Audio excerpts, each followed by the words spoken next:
Jom jaman sikit. Korang tahu tak, dekat Keluang ni ada pot burger ayam crispy yang sedap.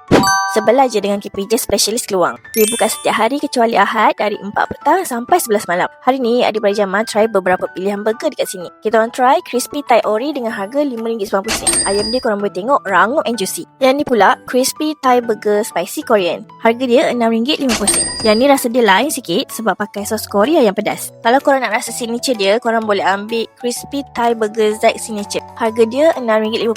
Atau kalau korang nak yang lagi premium, korang boleh try Crispy Thai Burger Premium. Harga dia RM7.50. Yang ni special sebab guna roti pijan and isi dan sos dia lagi padu. Dah beli burger, jangan terus balik. Sebab dekat belakang burger akhir zaman ni ada sticky meat yang tengah viral. Kita orang try 3 perisa iaitu vanilla, coklat and matcha. Memang semua air ni sedap. Rasa dia pekat and cukup rasa. Memang best lepak minum sambil makan burger. Oh, lagi satu nak bagi tahu.